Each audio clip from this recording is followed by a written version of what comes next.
ناظرین السلام علیکم۔ آج کی ویڈیو میں ہم جانیں گے کہ جب اللہ تعالیٰ نے فرشتوں سے حضرت آدم علیہ السلام کی پیدائش کا ذکر کیا تو کس طرح فرشتوں نے خدا سے سوال کیا اور کس طرح حضرت آدم علیہ السلام کا شرف و مرتبہ اللہ تعالیٰ نے فرشتوں پر ظاہر فرمایا، اور یہ بھی جانیں گے کہ ابلیس کس طرح لعنت کا حقدار اور کیوں ہوا۔ قرآن مجید میں اللہ تعالیٰ نے مختلف مقامات پر حضرت آدم علیہ السلام کی پیدائش کا ذکر کیا ہے۔ اللہ تعالیٰ نے فرمایا، اور جس وقت تیرے رب نے فرشتوں سے فرمایا کہ بے شک میں زمین میں اپنا ایک نائب بنانے والا ہوں، تو فرشتوں نے عرض کیا، اے ہمارے رب، کیا تو ایسے شخص کو نائب بنائے گا جو زمین میں فساد کرے گا، خون ریزی کرے گا؟ حالانکہ ہم تیری حمد کے ساتھ تیری خوبی اور پاکیزگی بیان کرتے ہیں۔ اللہ تعالیٰ نے فرمایا، جو میں اس میں مصلحت جانتا ہوں اور تم نہیں جانتے۔ اور اللہ تعالیٰ نے حضرت آدم علیہ السلام کو تمام دنیاوی چیزوں کے نام سکھا دیے، پھر ان چیزوں کو فرشتوں کے سامنے پیش کیا اور فرمایا کہ مجھے ان چیزوں کے نام بتا دو اگر تم سچے ہو۔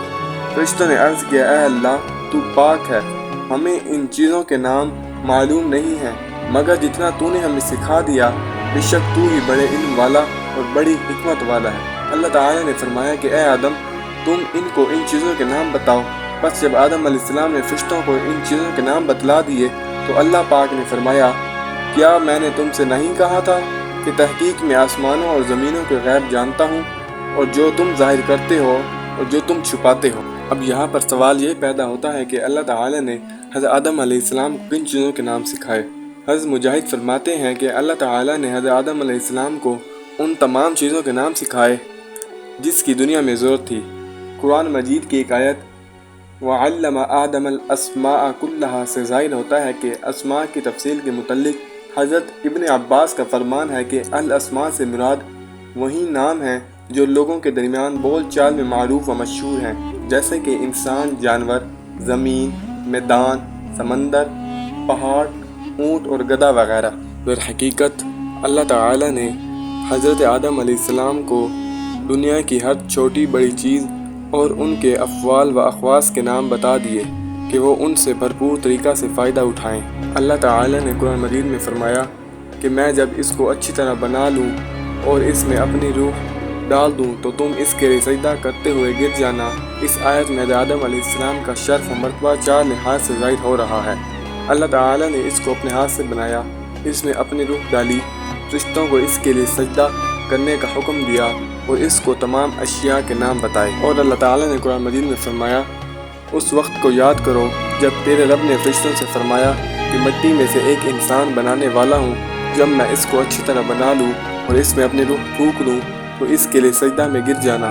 بس سب فرشتوں نے سجدہ کیا مگر ابلیس نے سجدہ نہ کیا، اس نے تکبر کیا اور کافروں میں سے ہو گیا۔ اللہ تعالیٰ نے فرمایا کہ اے ابلیس، تجھے کس چیز نے روکا تھا؟ اس نے کہا کہ میں اس سے بہتر ہوں، تو نے مجھے آگ سے پیدا کیا اور اس کو مٹی سے بنایا۔ اللہ تعالیٰ نے فرمایا، تو اس جنت سے نکل جا۔ اس نے کہا، اے میرے رب، ان کے دوبارہ اٹھائے جانے تک مجھے مہلت دے۔ اللہ تعالیٰ نے فرمایا کہ وقت معلوم کے دن تک تجھے مہلت ہے۔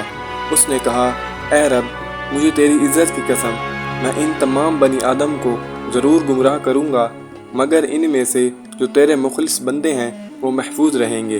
اللہ تعالیٰ نے فرمایا کہ یہ بات سچ ہے اور میں بھی سچ بات ہی کہتا ہوں کہ ضرور تجھ سے اور تیرے پیروکاروں سے جہنم کو بھر دوں گا۔ جب شیطان نافرمانی کر چکا تو اللہ تعالیٰ نے حضرت آدم علیہ السلام سے کہا، یہ تیرا اور تیری بیوی کا دشمن ہے، خیال رکھنا ایسا نہ ہو کہ وہ تم دونوں کو جنت سے نکلوا دے کہ تو مصیبت میں پڑ جائے۔ اللہ تعالیٰ کا فرمان ہے کہ شیطان نے ان کو جنت سے بہکا دیا اور ان کو نعمتوں اور خوشی سے نکال کر مشقت، تھکاوٹ اور محنت کی طرف دھکیل دیا۔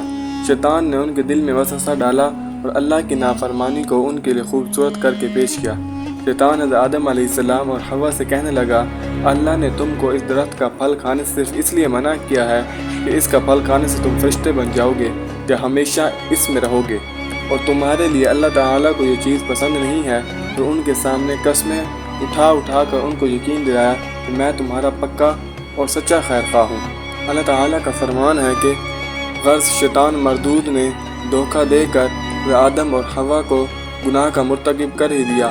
جب انہوں نے اس درخت کے پھل کو کھا لیا تو ان کے سطر کی چیزیں کھل گئیں اور وہ بہشت کے درختوں کے پتوں